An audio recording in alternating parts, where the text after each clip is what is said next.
on évacue la gare. Nous sommes quelques minutes seulement après le déraillement. Sur ce document amateur, on aperçoit les premiers passagers quittant le wagon qui a percuté le quai. Des agents de la SNCF au gilet orange les assistent et les guident.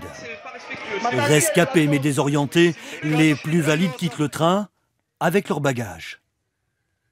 Dans un calme étonnant. Un peu plus loin, sur le quai, jaillit de la fenêtre d'un wagon renversé une jeune femme qui tente seule de sortir par la fenêtre. Enfin, sur ce troisième document, on constate que de nombreux volontaires ont accouru sur le quai pour extraire des tôles froissées les premiers blessés, toujours dans le calme. Aujourd'hui, la gare de Brétigny s'est transformée en un grand chantier.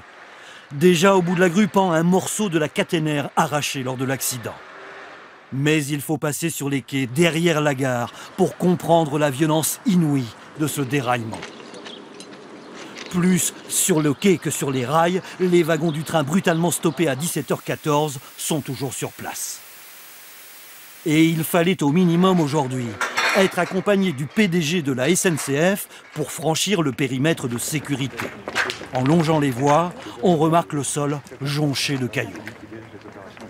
Vous avez là des morceaux de ballast qui ont évidemment été projetés lorsque le train se trouvait hors des rails. Il a donc roulé pendant quelques centaines de mètres sur le ballast. En ce début d'après-midi, le président de la SNCF est surtout venu constater l'arrivée sur place d'énormes moyens de relevage. C'est son directeur technique qui dirige la manœuvre. Cette grue va être, sa première opération va être d'aller soulever la 7e voiture, la voiture sur laquelle on a encore une levée de doute à effectuer, s'assurer qu'effectivement nous n'aurons pas de macabre découverte en dessous de la voiture. Une voiture qui est solidement calée avec des planches de bois afin d'être stabilisée. Une manœuvre forcément délicate si l'on songe à la possibilité d'une présence humaine.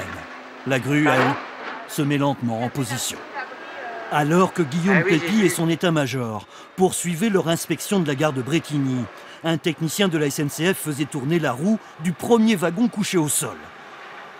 Possible que pour celui-ci, une fois redressé, il soit évacué par le rail.